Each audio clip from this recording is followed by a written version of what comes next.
please turn your phones on silent if you haven't done so already today. It's very distracting for our authors while they're up on stage. However, we do wish that you share photographs and any content from today's session. Our Twitter handle is Jaipur Literature Festival, or you can hashtag ZJLF. There will be a 10-minute Q&A after the session, so please hold on to your questions and please keep them concise. Tonight at the Durbar Hall, we will be hosting the BBC World Service as they broadcast their special monthly show, The Arts Hour on Tour. So that's going to be hosted by Nikki Betty, and this evening she'll bring together live bands of Raghu Dixit, Kabir Cafe, and comedian Aditi Mittal, and author Vikram Chandra. Nikki will also hear from the singer and Bollywood actress, Monica Dogra. We have 200 audience places for the 6:45 show, so if you would like to reserve your place, then please register in person at the Delegate Lounge or the production office to save a seat. And it will be a live broadcast, so you'll have to be here on time.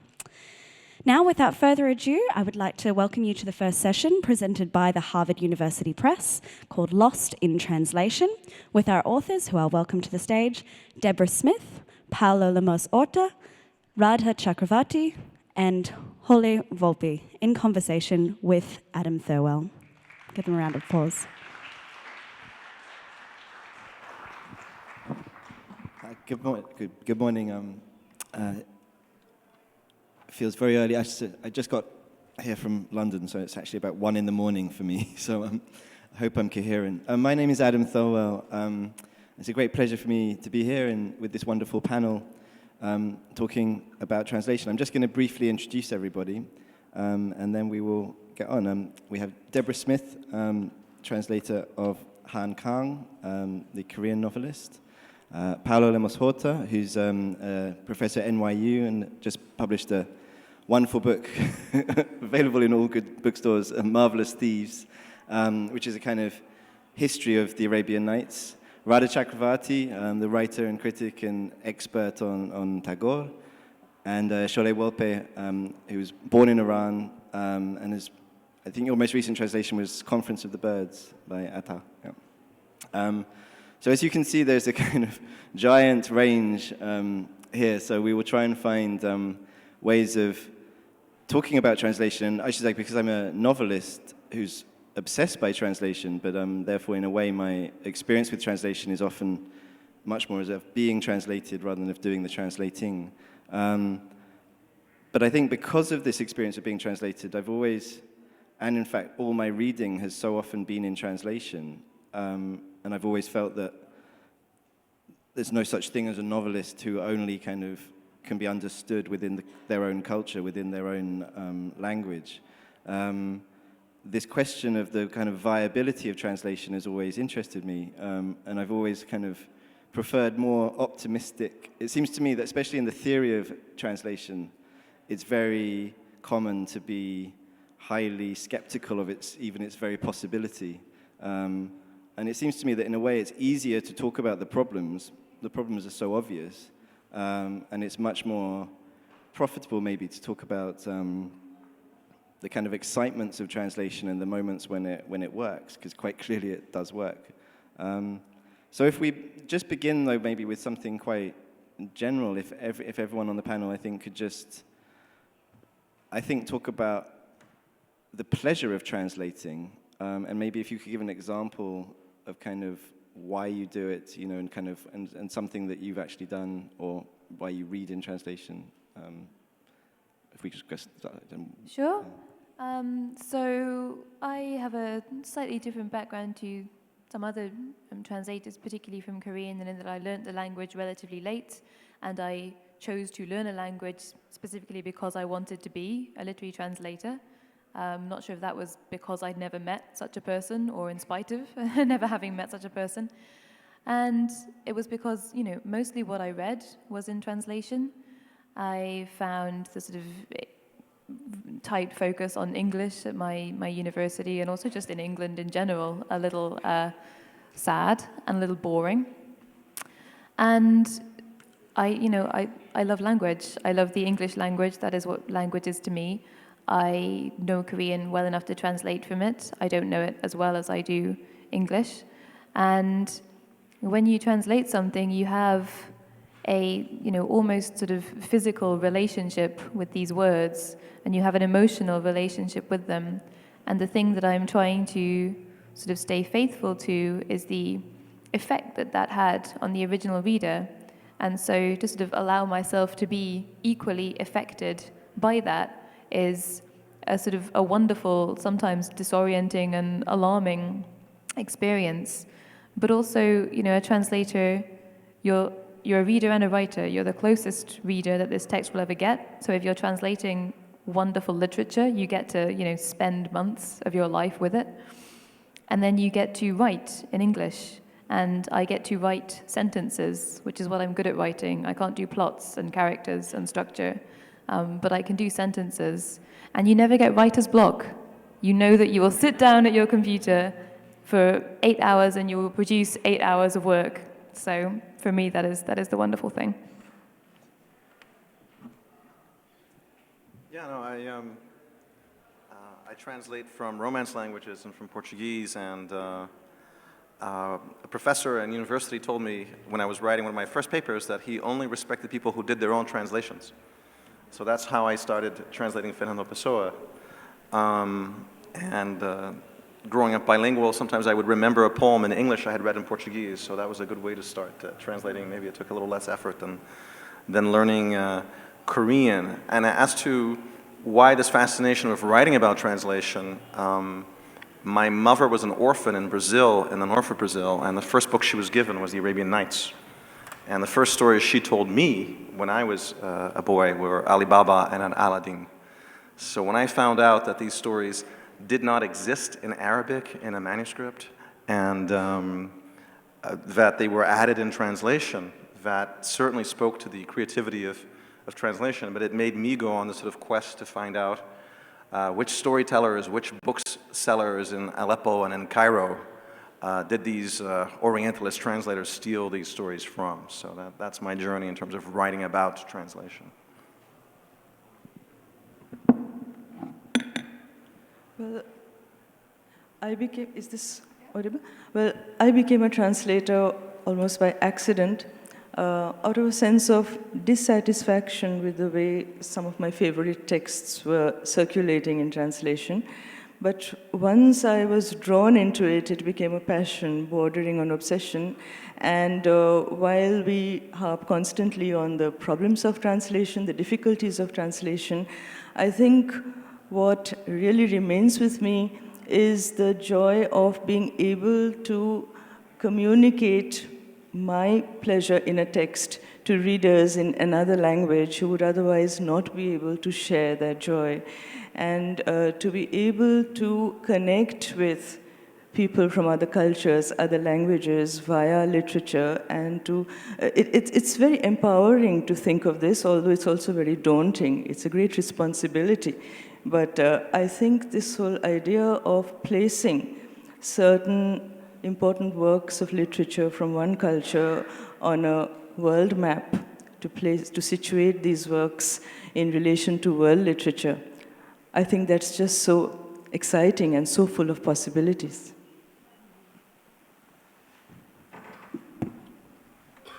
Good morning. My journey with translation began actually as a poet. I did not begin as a translator. I was a poet with a book out, and an American poet, Galway Canal, he was at a conference, and he was talking about Farrukh Farrokhzad, who was a rebel, iconic poet in Iran. And I almost fell off my chair. I said, oh my God, I can't believe he met her, because she died young at the age of 32 in mid-20th century. And so we started talking, and he said, my God, you are a poet, and you're not translating the works of your poets from Iran? How is that possible? And that's how my journey with translation began. I went home and I loved this poet, Farrukh Farrokhzad, and I began translating her, and there was such a deep connection. And one thing that kept me going with translation is that I found that only, and I truly, deeply believe this, only literature, arts, and music can gap the chasm between cultures and people. And it is those of us who are bilingual, bicultural, and we are writers, it is our moral duty to translate. So that's what has kept me going with translation. I'm just thinking this idea, because of course the thing though that differentiates literature from the other arts is this problem of language. And one of the things that fascinates me is how in the 19th century, as kind of literature became seen as a kind of subject for study, something that you could kind of study at university, it was very much kept within linguistic departments. And I kind of, and I agree with you, I very much feel that literature is like music, like anything else, is an international art form. But could you talk a little, like why do you think it is possible? Because many people would disagree and would say, but literature, because its essence is language, which is inherently sort of national, this is not possible in the way that it's possible for everybody to appreciate music from another culture. Why is it possible to? Well, if its essence is language, and language is specifically, national, I just think that, I agree with you, but what I'm saying is I think the normal way of talking would be to say, but poetry is not translatable, so it doesn't cross cultures. Yeah. Of course. Poetry, you're right, poetry is not translatable. I write about that all the time. And I believe that poetry can only be recreated as poetry in another language. I hate the word translation in poetry, not in prose. But because, and that's why, and maybe this is not a very popular thing to say, but I think if possible, only poets should translate poetry. Poets who write in the target language. And I'm a poet who writes in English. I'm bicultural and bilingual, and I can transfer what is in Persian and try to make it into poetry in English. But one thing that I've always talked about in terms of metaphor is that I think probably the poem in the original language is the sky, and the translation or the recreation is the water. You can reflect the sky in the water, but ultimately the water has ripples, the water is liquid, the water is not the sky, but you see the reflection, and that is the recreation of poetry.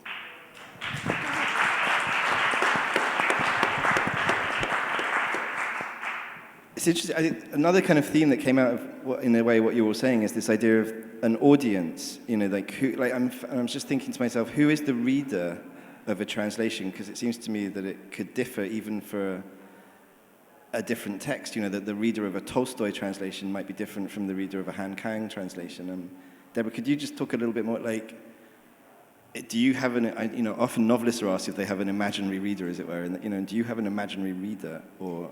Yeah, I think definitely, and it's usually someone, I guess, similar to myself in some ways, or similar to myself 10 years ago when I hadn't studied another language, and therefore I'm not necessarily, I don't have any pre-existing interest or, engagement with a language or a culture on its own terms. I just love literature, and therefore I want to read a translation that isn't sort of segregating the foreign away from just a wonderful book in English, the language that I'm reading in. And also I'm aware that, when I'm translating a novel from Korean with The Vegetarian, which was the first one that was published, that was most people's first novel in Korean that they had read. That it was probably their first encounter with Korean culture, aside from, something like Gangnam Style, which is obviously giving you a very different aspect of that culture. And I do feel like there are different things that it's possible to do at different stages of a given literature's journey into English, and that a translation that is interested in, I guess, recreating the fluency and being faithful to the quality of the original. Like, if this is great writing in Korean, then the reader of the translation needs to think that this is great writing in English as well. That is the most important thing that is going to then probably lead to later translations, which maybe are more literal or go further towards, bringing out some of the cultural nuances that perhaps I wasn't completely able to capture. And Paulo, I mean, I'm just interested, do you think that that's a historical shift? I feel like, is there a different way in which we read translations now than, say, an 18th century reader would have read a translation? Would they even have had the concept of, I don't know, translation, in that sense? In the 18th century, French translator described translation with reference to a woman he was in love with in Tours, who was beautiful yet unfaithful. And there was a certain kind of tolerance for infidelity in translation. The translations of the Arabian Nights, like the translations of Homer, or the early translations of the Ramayana and other texts, were very free. And you use the word recreation.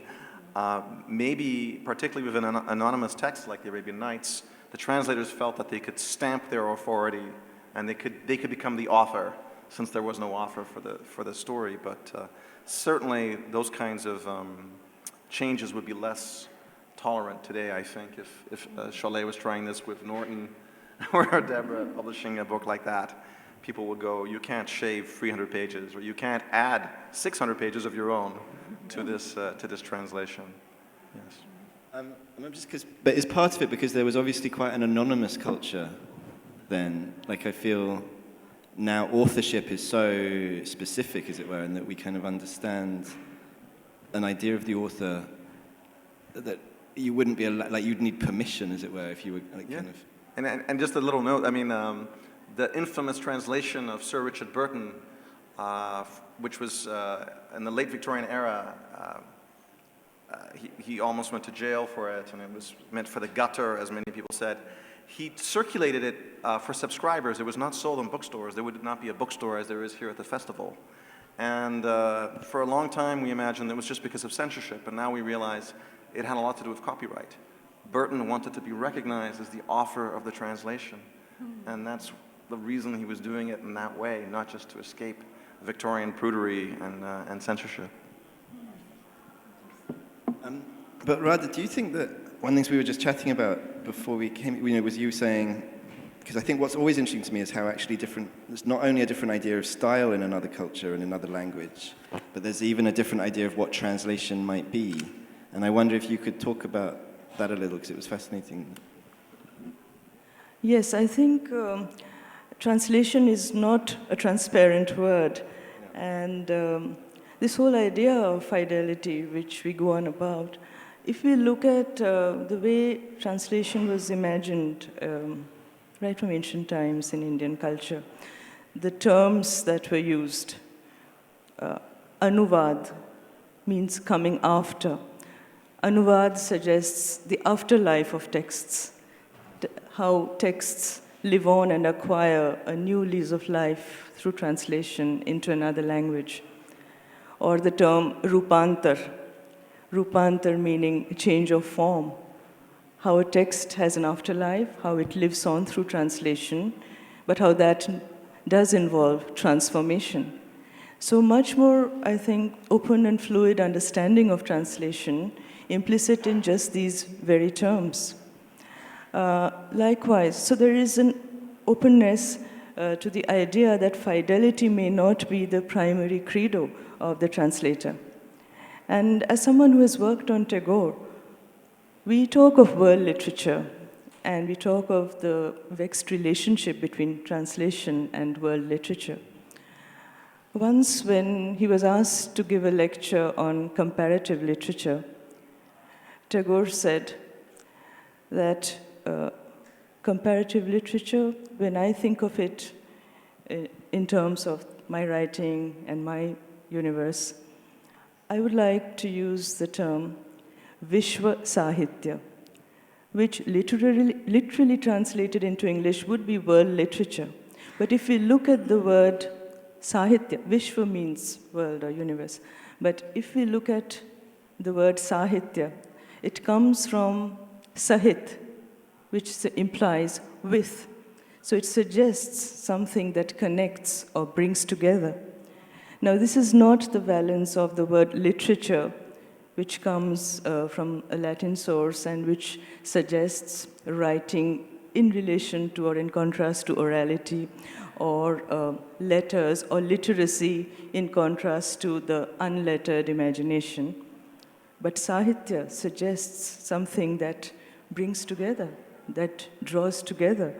So translation and literature as something that brings the world together. And I feel that the resonances are so significant because, as I said, the sense of empowerment which I get as a translator, it's because I think literature and access to more than one language and the ability to use that to translate is actually the ability to bring the world closer. So I'm just thinking, one of the kind of, I've always been fascinated when being translated at how much it's always an exercise in collaboration, and it's the kind of the same moment of reception when you realize, of publication, that you realize that this text no longer belongs to you, is then recreated again with the translator, that the text has to become theirs, and that you can't the temptation is to want to somehow retain control over it. And then I'm just interested thinking about Tagore, because Tagore obviously supervised and did, I think, some of his early translations into English, which then got heavily criticized as somehow not being Tagorean. And I wonder, if you could give a bit more detail about that, because I think it's fascinating whether, in fact, the truest translation might not be done by the author.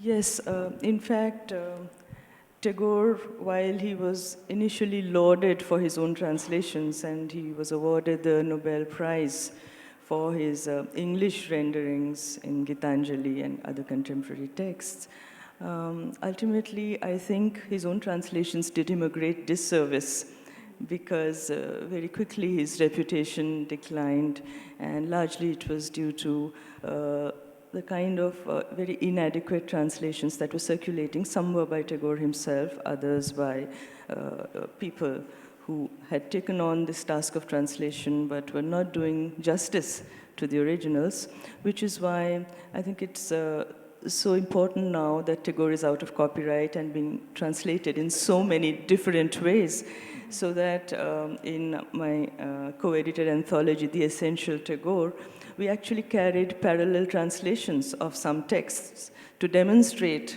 how the freedom to translate Tagore in more than one way really opened up so many more valuable possibilities for the field of translation.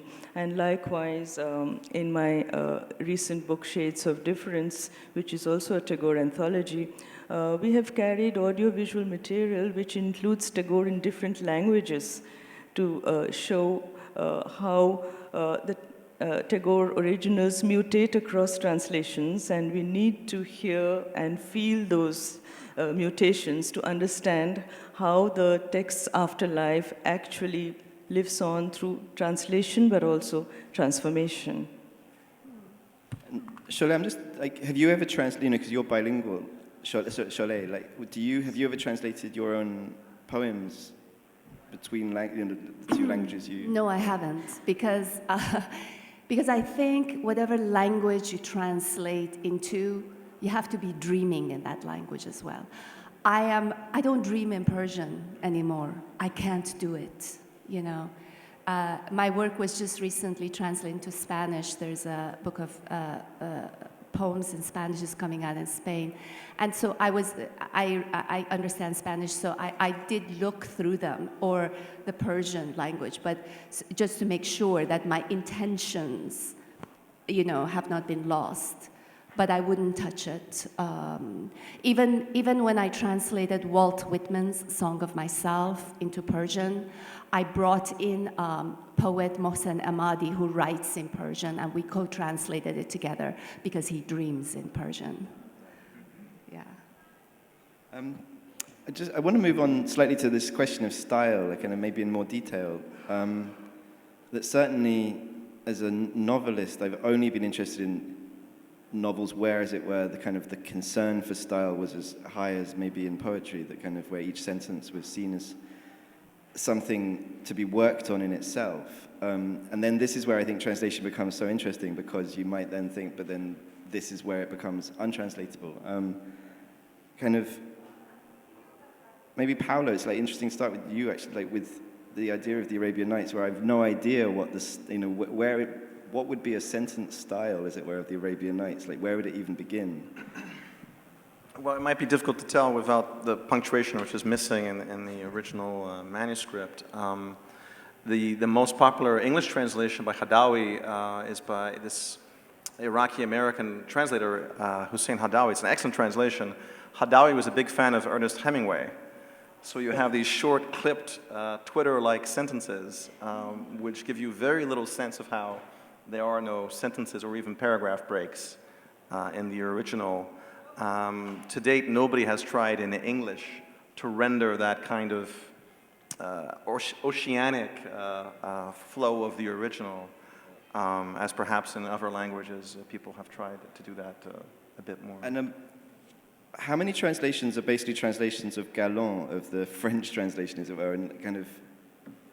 Well, everybody starts off saying, I will translate from the Arabic, but for the first century or two, they found that it was easier to go back and crib from the French translation. Yeah. Actually, what I found in this book that I've just written is that the first English translation from Arabic was done here in India, and heavily reliant on the munshis, on the local teachers of language.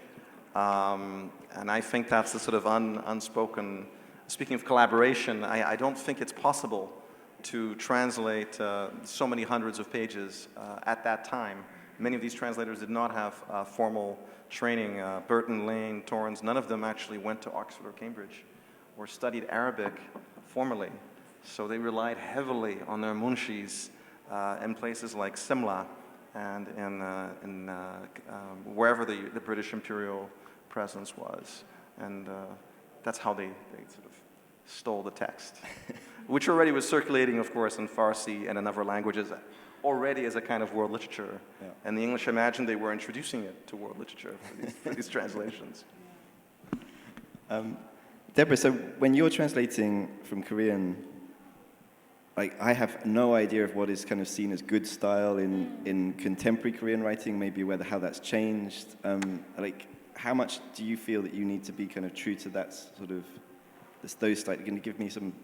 Right, I think for me it's always the issue of trying to sort of disentangle a particular writer's style from just the conventions of the language that they're writing in, which again is slightly impossible because they are only writing in that language, and that's sort of why they're tending towards whatever. But in a very general sort of sweeping way, when you're translating from Korean into English, you're translating from a language which, again, generally, conventionally, gets its idea of beauty or what is elegant in literary writing from things like repetition and from ambiguity, into English, which prefers precision and concision. Not to say that there are not individual authors who are very different in that sense, but in a very sort of sentence level. So, for instance, in Korean, similes are very, very vague. One thing is just like another one, and the terms of that comparison are not spelled out. Is it like it in terms of speed? Is it like it in terms of whatever? And so, in Korean, that is fine. That is just, beautiful ambiguity. In English, if you translate it in the same way, it becomes just annoyingly vague and woolly and doesn't really mean anything. And then something like, a lot of particularly very contemporary writers, slightly younger generation, they write in a very spare style, very few words, very, very basic verbs, quite short sentences. And in Korean, again, this is received and understood as beautifully plain. And in English, it is not beautifully plain. It is boring, or sounds as though the writer can't think of another word for go or do. And so, style has so much to do with, what is the context of that language? What was the style of the previous generation? What are these writers sort of reacting against? What does their style have to do, with their content? And so when I'm putting it into English, I always try and, it's easy for me because I read English and I love English and I know what the English reader will or can appreciate. And so to try and get them to be sort of saying similar things about the book and the style and the author as readers of the original were saying. So if the style is wonderfully restrained at moments of heightened tension or violence, then great, that is an effect which you can meaningfully put from one into another. I often feel that it's almost like a problem of jet lag with translation, because it's all about, what one culture might be up to may be completely non-synchronous with what another culture is up to, so that exactly like what you're saying, it may be that in Britain now, as it were, a plain style is so common that therefore to be original, as it were, we expect someone to be formally playful or something, whereas in a culture that may have been now bored of formal playfulness because of its kind of, suddenly the plainness becomes the kind of acrobatic move, but which then doesn't kind of translate back. It also interests me, this idea of the translation from another, like from a translation. I don't know if this is true for Han Kang, like are translations being made from your English? Yes, unfortunately they are. It's just, there aren't that many people, when a book like that is translated into so many different languages around the world, there won't necessarily be somebody who works in that pair.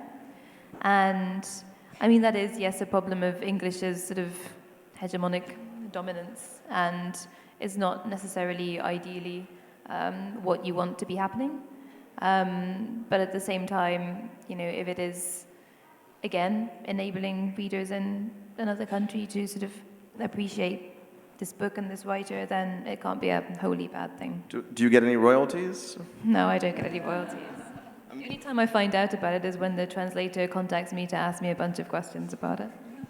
It's interesting, though, because I remember talking to the Albanian novelist Ismail Kadare, and where he said to me, very happy that he very much, he speaks French fluently as well as Albanian, and nearly, obviously, because so few people can translate from Albanian into Korean or Albanian, the majority of translations are done from his French translation.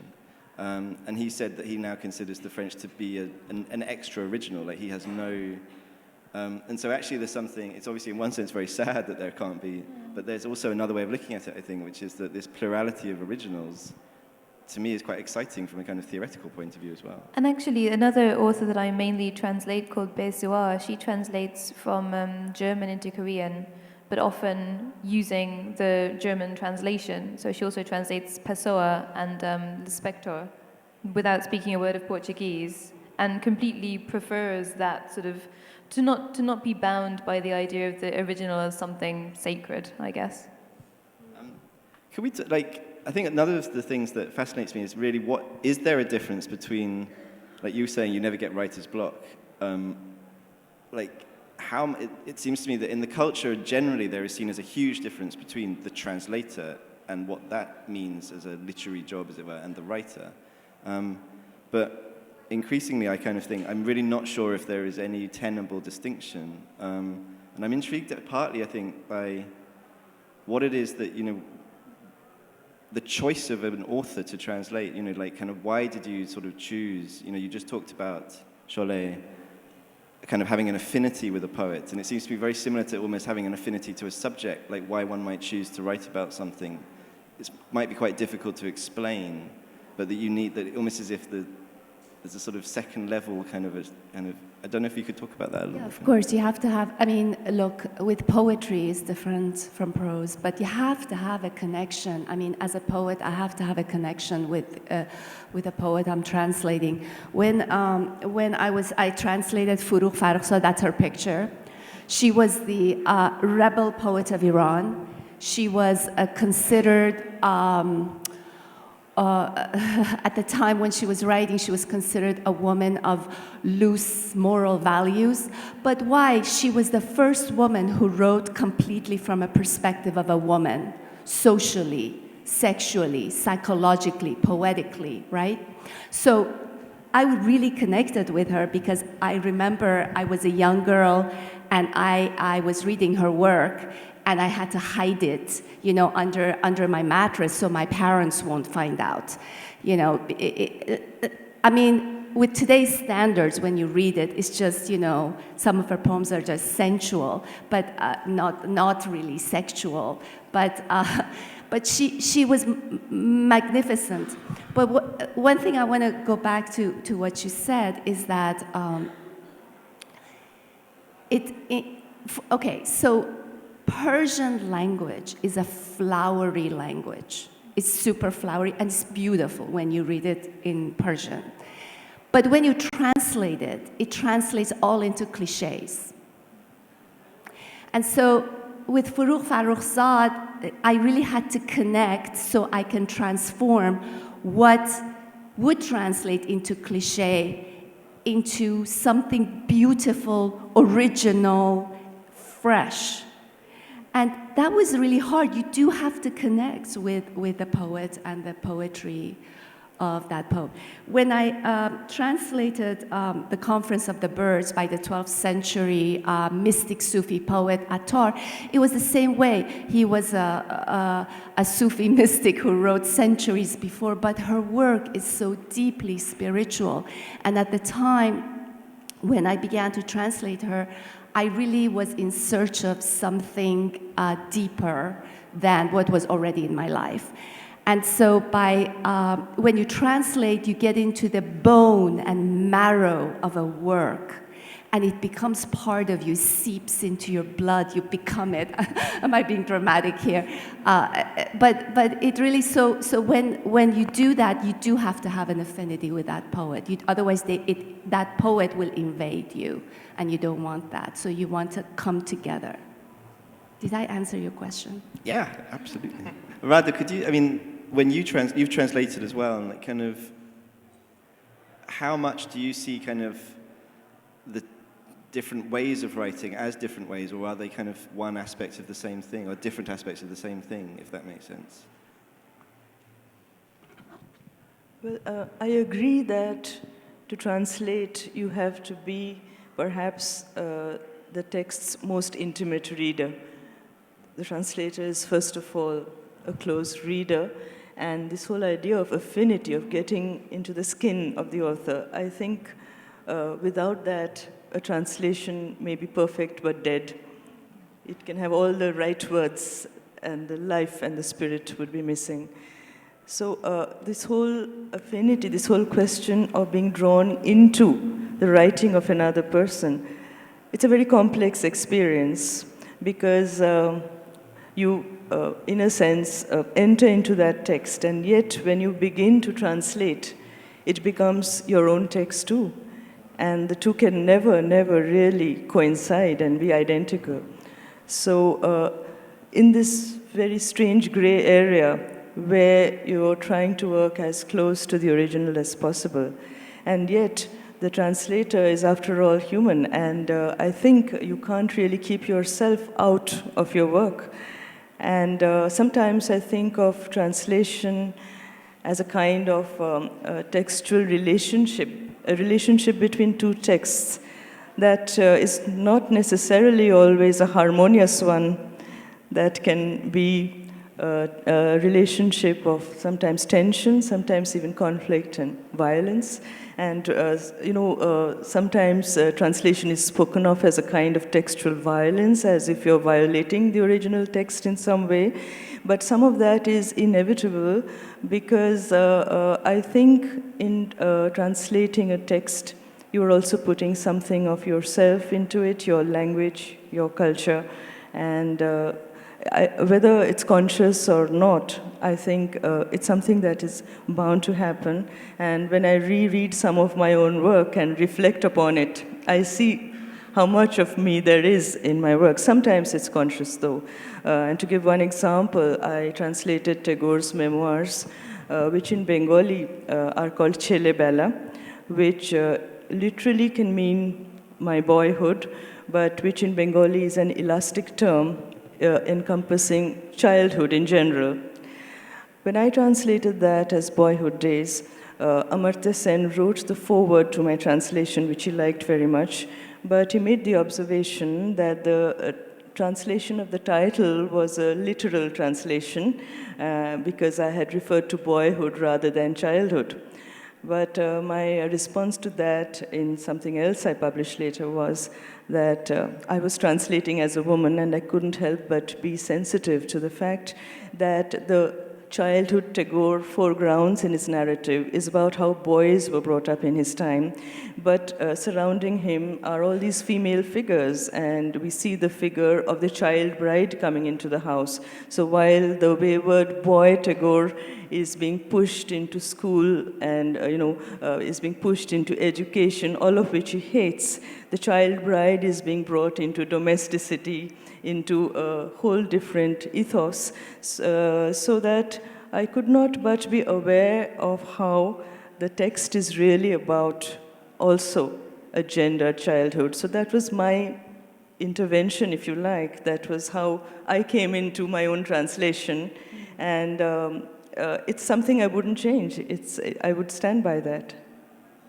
Yeah, it's interesting. I feel like every translation is also an interpretation. It can't help not be. Do you feel like, Deborah, when you're is there a difference, do you feel, when you're very much responsible for bringing, I'm imagining the ideal is to somehow not interpret, as it were, when that if you're trying to bring a writer to an audience to whom they're completely unknown, or, that in a sense the obligation is to try and present them as neutrally as possible, but do you still feel that there are ways in which you are interpreting these novels in different, in your own kind of way? I think, like Radha said, it's impossible not to. You are a human being, and subjectivity is not something you can remove. And if the ideal is to be perfectly objective and neutral, then the translation will be dead, and you won't have, as Sholeh said, allowed yourself to become necessarily sort of affected by this text. And actually, I find it more worrying when people sort of claim to be able to translate objectively or without interpretation, because all that means is that you're not aware of your own biases and are not therefore maybe able to, sometimes correct for them.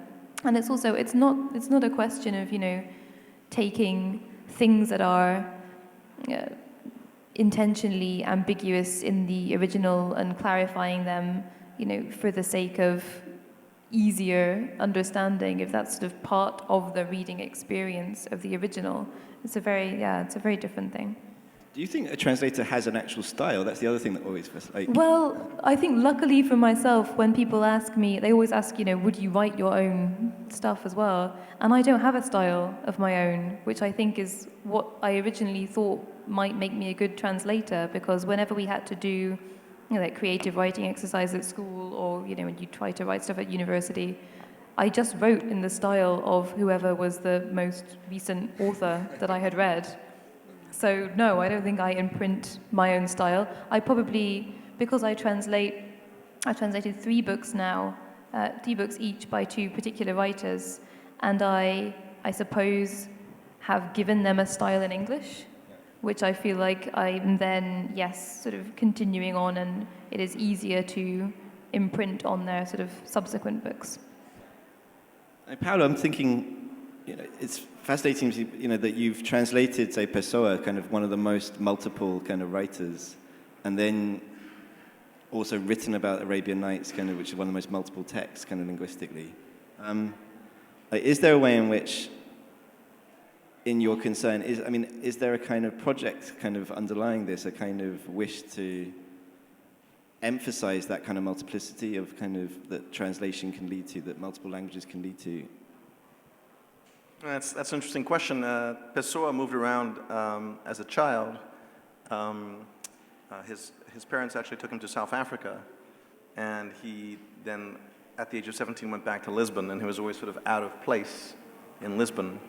And I think many of the figures that have fascinated me, such as these translators, these English translators in India who were growing up or spending their youth in India, or the second generation of colonial officers, so I think there's a lot of displacement was behind that multiplicity. I guess that's a common theme running throughout the work. what I think is fascinating is how you can historically, every translation I think is so specific. It's why I think kind of conversations about translation have to remain as specific as possible, because generalizations are always falsifiable. Exactly. And about translation in particular. And it's often to me interesting, like when I started writing novels, one of the kind of my great models was Nabokov, and one of the things I loved about him was the kind of movement across languages. And it always fascinates me to watch actually how Nabokov also completely shifted his ideas on translation, that when he was growing up, he was actually an incredibly playful, acrobatic translator, so he translated Alice in Wonderland into Russian, changing the names, and changing all the parodies so that if it was a parody of an English poem, he would just parody a Russian poem. He wouldn't kind of parody the original. And then had to leave his country, suddenly basically, and therefore lost an audience. You know, he grew up in this kind of world of kind of privileged, you know, he assumed he would go, you know, live in a rarefied world of where everyone knew the texts and therefore you could play with them. And then by the time he'd kind of become unknown, taught in America, and basically thought he'd lost everyone who would understand what he was talking about. His ideas of translation became incredibly, well, the opposite. They became very severe and absolute literalism, so that he kind of did this famous Pushkin translation, which was then savagely attacked by kind of American critics as if it was kind of not Pushkin enough. And one of the things that I feel like one of the missing words in this discussion, or the kind of is imitation. You know, that's a concept of translation that was very alive in, say, the Renaissance in Europe, which I think seems to have been lost in contemporary practice, but which seems to be something that kind of connects with what everyone's talking about here, of kind of a certain freedom to translate. But then what I find fascinating is I think you can only be free with something when you feel it's safe, you know, like kind of. It's interesting that you bring up childhood. I'm a bit evangelical in my passion for using translation in teaching. So I teach literature, and I find that I'm now using in all my courses exercises which I was doing only in courses in literary translation. And I think we all translate every day. I mean, if you live in Jaipur, you're always translating between Hindi and English. And for me, I think it's a mistake to wait until somebody has finished the PhD and say, now you might ethically be ready to translate. I personally think, how many people in the audience are teachers, or does anybody teach? I think it can be very freeing to have high school students translate.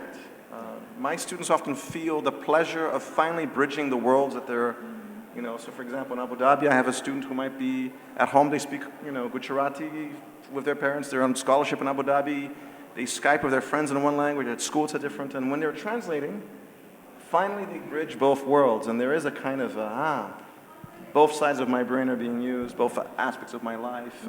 I had to phone my aunt so she could get me this word, or she had to scan this text for me, and it allows both of your worlds to be reconciled. So yeah, I actually also use translation as generative work. So I teach a workshop where we start with, and most people don't speak Persian in the workshop, but I give them the transliteration, literal translation, and we go through it, and then I allow them to start with a poem, but then go into their own work. And they produce the most amazing work. So I've been doing these workshops based on Farrukh Farrukhzad's Wind-Up Doll, and I think one day I'm going to collect all these poems and make an anthology of it, because it's just incredible. Translation is very, very necessary, I think, for all students of literature.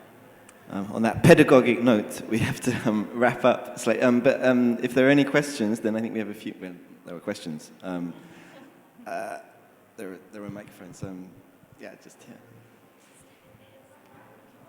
Hi, this is to Radha. I'm sorry that I'm going to go away from this book and to your book of the contemporary women writers, where there were the essays of all these women writers.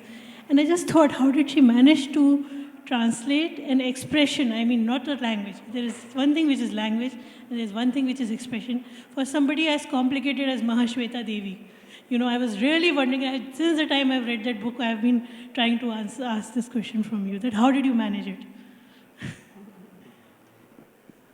I'm not sure I managed it even to my own satisfaction, but yes, Mahashweta Devi is such a difficult writer to translate because in a single language, so-called single language text like Bengali, she brings in different registers of Bengali, chaste Bengali, street Bengali, and then she brings in dialects, tribal dialects. She brings in phrases and idioms from English and Hindi, and she does not blend them into seamless whole. She lets them stand apart from each other, as it were, in dialogue or in tension with each other.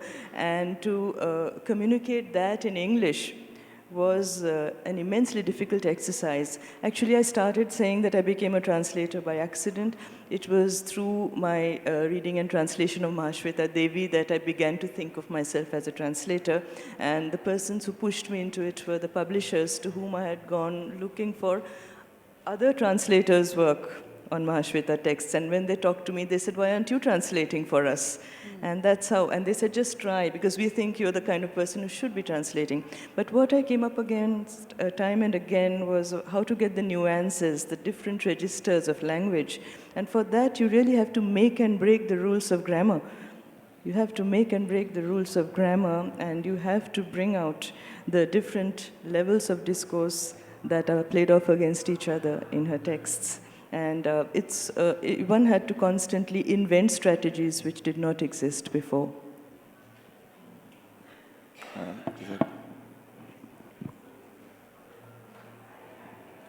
I would like to have the translation of one Hindi sentence to English, actually. I would like to have the translation of Hindi sentence to English. क्या वह उसे पिटवाती नहीं रहती है? Most of us are uncomfortable with the sentence. क्या वह उसे पिटवाती नहीं रहती है? Please convert it from Hindi to English.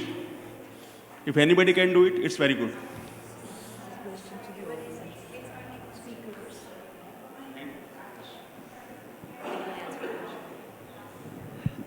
Hi, my question is more about the digitization that is happening in terms of the translation available in Google and Windows. Everybody is actually providing the translation.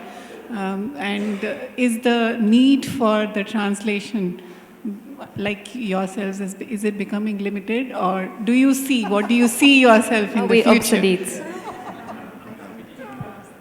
The question about digital, who would like to claim they're not obsolete?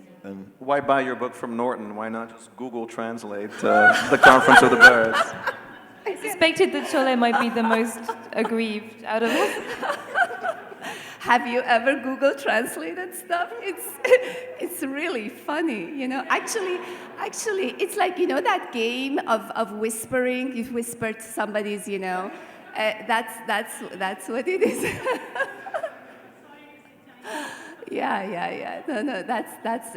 But you know, one of the things about translation is that you have the original text and you have the target text, and the job of the translator is to decide where to bring the language. So I think what Google does is completely takes the original and places it in the center of the target language, and that's not what you want to do.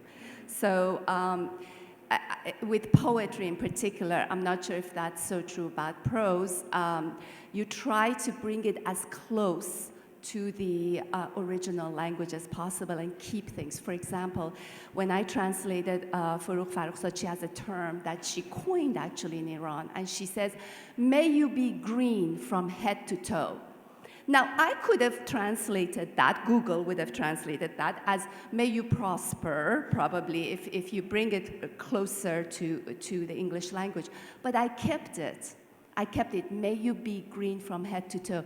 I want you all to go out today and tell your friends and family, "May you be green from head to toe." And why not? That's what poetry is supposed to do, right?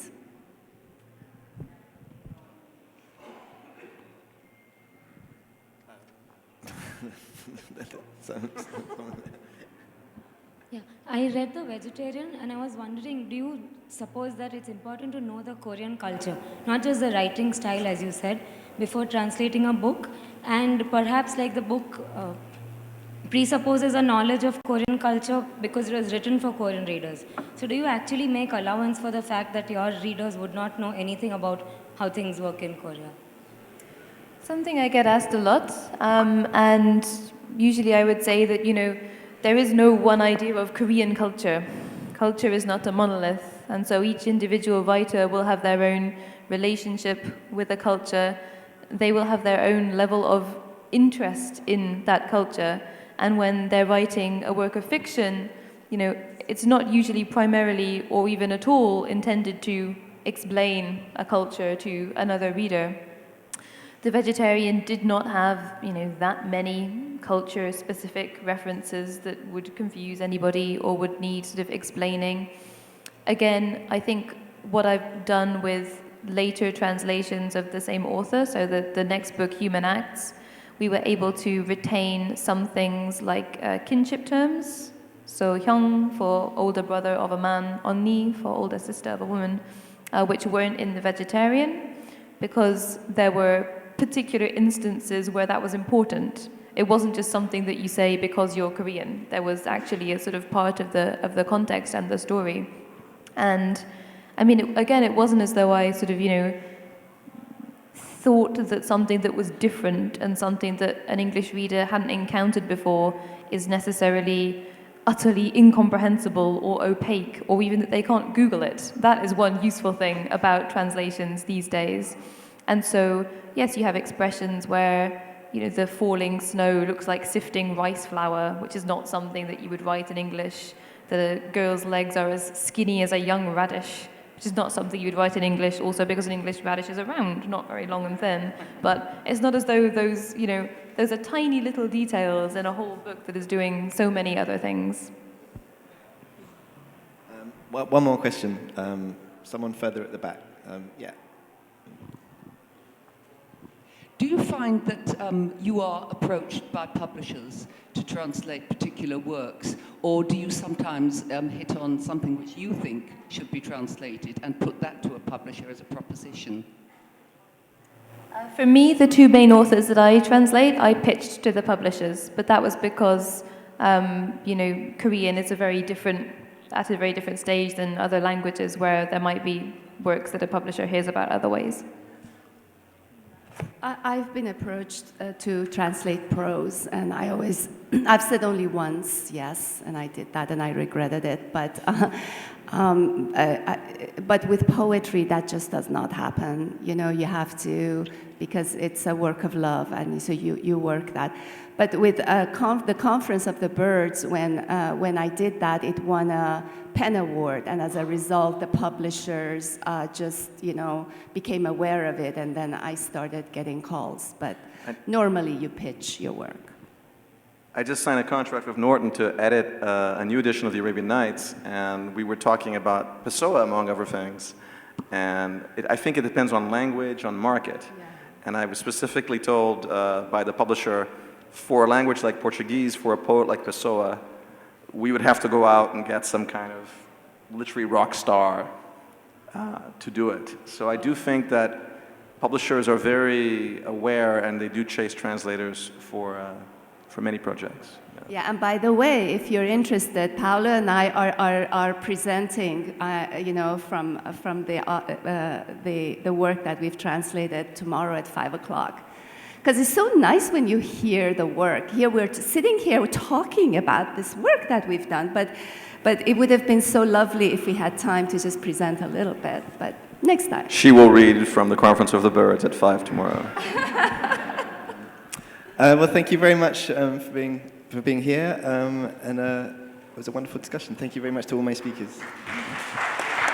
Yes, thank you, everybody. Please thank all of our authors on stage who will be going to our left-hand side to the book signing tent to sign their books. So if you do have any other questions that didn't get the chance to be asked, please head over and say hello and get a book signed.